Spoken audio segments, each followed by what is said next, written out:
Shalom Bapak Ibu yang terkasih di dalam Tuhan. Hari ini kita akan belajar firman Tuhan dengan tema memimpin dalam kelemahan.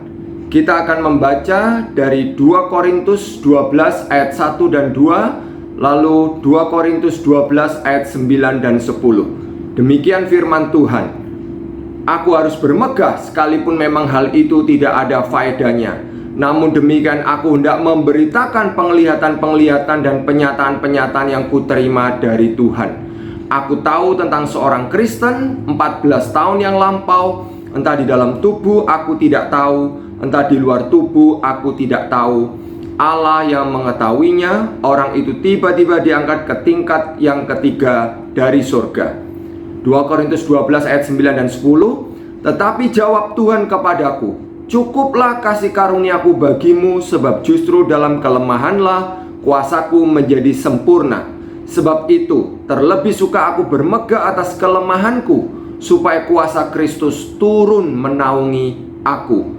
Karena itu aku senang dan rela di dalam kelemahan, di dalam siksaan, di dalam kesukaran, di dalam penganiayaan dan kesesakan oleh karena Kristus. Sebab jika aku lemah, maka aku kuat. Bapak Ibu yang terkasih di dalam Tuhan, di Korintus itu ada masalah ya. Pada saat itu ada orang-orang tertentu yang memegahkan diri, memuji diri mereka, meninggikan diri mereka sebagai rasul-rasul super ya, atau super apostle yang disebutkan di dalam 2 Korintus 11 ayat yang kelima. Bagi Paulus, memegahkan diri atau meninggikan diri, memuji diri itu adalah satu kebodohan ya. Saya ulangi, bagi Paulus memuji diri, meninggikan diri, memegahkan diri itu adalah satu kebodohan. Itu ada di dalam 2 Korintus 11 ayat 21. Dan itu tidak berguna ya. Ada dalam 2 Korintus 12 ayat 1. Kenapa? Karena itu tidak membangun jemaat ya, tidak membangun iman jemaat. Manusia berdosa, kita semua punya kecenderungan untuk memegahkan diri, memuji diri kita, meninggikan diri kita, bahkan dengan merendahkan orang lain ya. Dan kita sendiri suka dipuji, kita suka ditinggikan ya. Dan kita tidak suka direndahkan oleh siapapun ya. Nah, Bapak Ibu yang terkasih, sekali lagi di Korintus ya, ada orang-orang tertentu ya yang suka menceritakan penglihatan-penglihatan atau pengalaman-pengalaman supranatural yang mereka alami. Dan orang-orang ini mempertanyakan, bahkan meragukan otoritas Rasul Paulus ya. Otoritas Paulus sebagai seorang rasul itu diragukan. Mereka mengklaim bahwa Paulus itu tidak setara atau sebanding dengan mereka, karena Paulus ternyata menurut mereka ya tidak punya pengalaman-pengalaman penglihatan seperti yang mereka punya. Seolah-olah mereka mau mengatakan Paulus itu nggak punya pengalaman supranatural ya. Padahal Paulus itu sebetulnya memiliki pengalaman-pengalaman supranatural, memiliki penglihatan-penglihatan supranatural. Tetapi Paulus tidak mau menceritakan atau menggembar-gemborkan pengalaman-pengalaman itu, karena itu memang bersifat privat ya, dianugerahkan Tuhan untuk pribadi dia. Dan itu tidak akan membangun kerohanian jemaat, iman jemaat, kalau itu diceritakan, digembar-gemborkan. Karena justru itu akan punya potensi untuk menggeser fokus jemaat atau fokus kita semua dari memuliakan Allah kepada memuliakan hamba Tuhan atau memuliakan pemimpin rohani itu ya.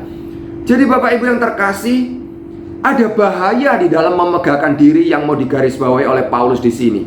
Pemimpin-pemimpin rohani yang suka menceritakan, menggembar-gemborkan pengalaman-pengalaman rohani, pencapaian-pencapaiannya, keberhasilan-keberhasilannya, bahkan kekayaannya ya, akan menciptakan apa? Pengagum, pengikut fanatik yang setia kepadanya, kepada pemimpin itu, dan bukan setia kepada Kristus ya.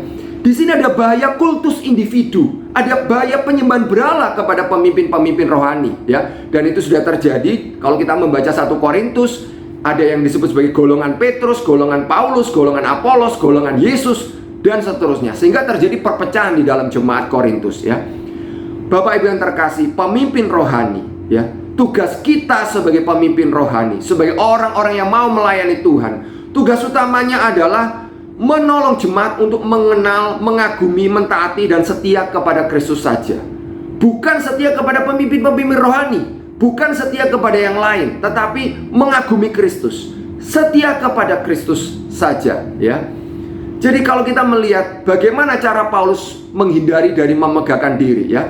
Perhatikan Bapak Ibu, di dalam 2 Korintus 12 ayat 2 sampai 5, kalau Bapak Ibu baca, kelihatan sekali bahwa cara Paulus menceritakan pengalaman supranaturalnya itu dia memakai orang ketiga, ya, bentuk orang ketiga. Dia mengatakan, aku tahu ada orang, aku tahu seseorang, ya. Dia nggak langsung mengatakan, oh, aku punya pengalaman ini, aku punya pengalaman itu, aku begini, aku begitu. Enggak, ya. Kenapa? Karena Paulus tahu itu adalah kebodohan. Memegahkan diri itu kebodohan, ya. Karena itu hanya akan memberikan makan egonya dan tidak menolong jemaat untuk makin bertumbuh dalam keserupaan dengan Kristus. Itu sebabnya dalam semua surat-suratnya, kalau Bapak Ibu perhatikan dalam semua surat-surat Rasul Paulus, Paulus tidak pernah, saya ulangi ya, tidak pernah menggembar-gemborkan pengalaman-pengalaman supranaturalnya, ya.